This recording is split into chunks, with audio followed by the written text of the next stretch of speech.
उसमें हाथ बटा देंगे। और आपने प्रतिज्ञा की है कि निश्चयहीन करूं मैं, हम उस पर जान लड़ा देंगे। आज्ञा तो प्रभु की होगी, पालन हम करते जाएंगे। चलिए आप हमारे महाराज सुग्रीव से आप मिले, मां सीता सुध का काम तुरंत होगा। चलिए आप।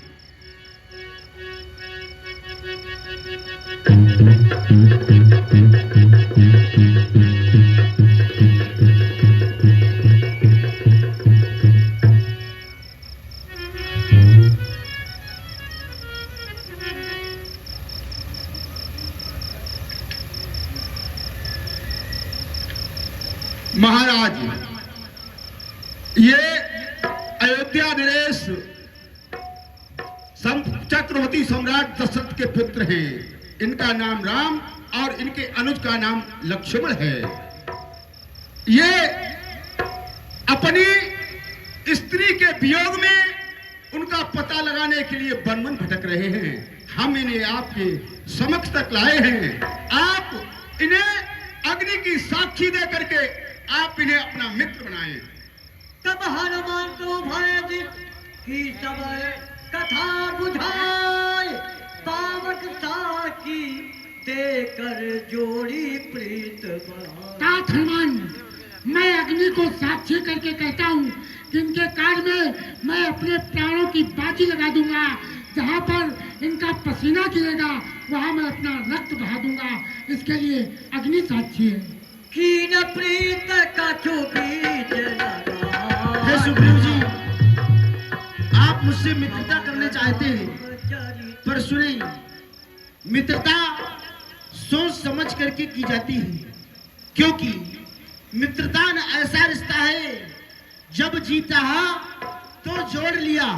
मिट्टी का नहीं खिलौना है जो खेल खेल में तोड़ दिया। जैसे कि एक बच्चा मिट्टी के खिलौने से खेला करता है और उस मिट्टी के खिलौने से अति प्रीत होती है। जब वही बच्चा उससे असंतुष्ट हो जाता है तो उसी मिट्टी के खिलौने को तोड़ दिया करता है। भगवान, मैं राजकुमार हूँ, युवराज हूँ। मैं मिट्टी का खिलौना तोड़ने वाला बालक नहीं हूँ। मैंने अग्नि को साक्षी आपके सामने करके आपको अपना मित्र बनाया है।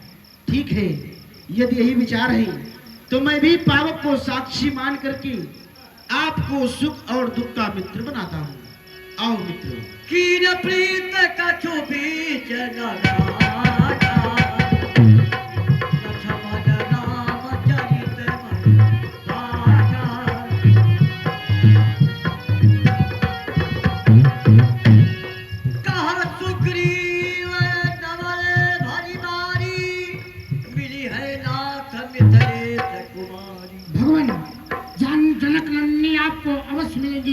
एक दिन का वृत्तांत है, मैं आपको बता रहा हूँ। मैं एक दिवस मंत्रियों सहित बस इसी जगह पर बैठा था। ऊपर को जब नजर पड़ी तो एक नजारा देखा था स्वर्ण समान विमान एक, जिस पर कुछ आहें जारी थी। निश्चर के बस में पड़ी हुई शायद वो जनक दुलारी थी। निश्चर के लोचन लाल लाल ज्वाला बरसाते जाते थे। इस ओर पिघलते हुए नैन आंसू की धार बहाते थे। प्रभु, मैं खड़ा खड़ा तकता ही रहा। इस तरह निकल वो चोर गया। रह गए यहाँ कुंडल नूपुर, रथ सीधा दक्षिण ओर गया।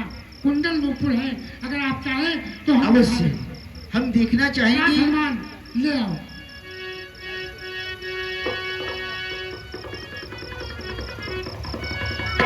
मागा राम तुरत दे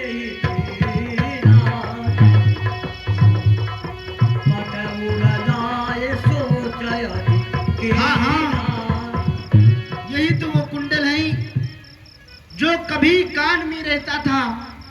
अरे मैं जब इसके दर्शन को जाता तो सदा ओट की कहता था, कुंडल तू मुझसे अच्छा है जो इतने दिन उसके साथ रहा। आज तुझको हृदय लगा लूं मैं, सीता का तुझ पर हाथ रहा। कि लक्ष्मण देखो ना, ये वही कुंडल है जो कभी सीता अपने अपने कानों में पहना करती थी। हे प्रभु, देखे ना माता के कान कभी, कुंडल की कोई पहचान नहीं, पर ना सगुन वो अच्छा है। कल कल है तीर कमानों में, जल्दी वो दिन आएंगे। अरे कुंडल होंगे उन कानों में, कुंडल वाली बेदेही का पाप फर्क करने वाले। अब सावधान होकर रहिया, आते हैं छत्री रड़ करने वाले, आते हैं छत्री रड़ करने वाले। कहा सुग्रीव सुनो रघुवीरा, तजो सोच मन आनौ धीरा। भगवान हृदय में धैर्य धारण करो, सोच को त्याग दो। सखा बचन सुन हर से, और कृपा सिद्ध बल सीव, कारण कवन बतो बन, मोहि कहो सुग्रीव। वाह मित्र, आज तुमने कहा कि आप हृदय में धैर्य को धारण करो, लेकिन हे मित्र, पावक को साक्षी मान करके हम सुख और दुख के मित्र बने हैं। जब से मैं ऋषिमुख पर्वत पर आया हूं, मैं क्या देखता हूं कि आपका मुखमंडल ये कुम्हलाया हुआ क्यों है? कौन सी ऐसी बात है जो आपको अंदर ही अंदर खाए जा रही है? आपको किसका भय है, किसका कष्ट है? क्या आप अपना कष्ट हमें नहीं बतलाओगी? अवश्य भगवान, आपके भैया की बात सुनकर के हृदय द्रवित हो गया। मैंने सोचा कि मेरा भी भाई है, नाथ बाल और मैं दो भाई, मैं और मेरा भाई बाली है। प्रीति रही कच बरनिन जाई, दोनों भाइयों में बड़ा परस्पर प्रेम था। मैं सुत मायावी नाऊ, सो आवा प्रभ हमरे गाँव। मैं का पुत्र मायावी एक दिन मेरे गांव आया, उसने बाली को ललकारा। बाली दुश्मन की ललकार को बर्दाश्त नहीं कर सकता था। उसने अपनी गदा उठाई और उस मैं के पुत्र के साथ लड़ने के लिए चल दिया। प्रभु, भ्रात प्रेम में मैंने भी अपनी गदा उठाई और चल दिया। चलते चलते एक बियाबान जंगल में पहुंचा तो वो मायावी एक गुफा के अंदर घुस गया। मेरा भाई भी घुसने लगा। जब मुझे पीछे देखा तो रुक गया, बोला भैया परखे मोल, एक पखवाड़ा नहीं आओ तो जाने मारा। एक पाक तक मेरी रास्ता देखना, अगर मैं ना आऊं तो समझ लेना कि तुम्हारा भाई बाली मारा गया। भगवान मास दिवस ता रहो खरारी, निसरी रुधिर ढाल ता हमारी। मैं 1 महीने तक रुका, रक्त की धारा उस गुफा से निकली। मैंने सोचा मेरा भाई बाली मार दिया गया। मैंने एक पत्थर की शिला उठाई और उस गुफा के द्वार पर लगा दी और मैं राज को वापस आ गया। मंत्रिपुर देखा बिन साई, मंत्रियों ने बिना राजा के राज देखा और मुझे जबरदस्ती राजा बना दिया।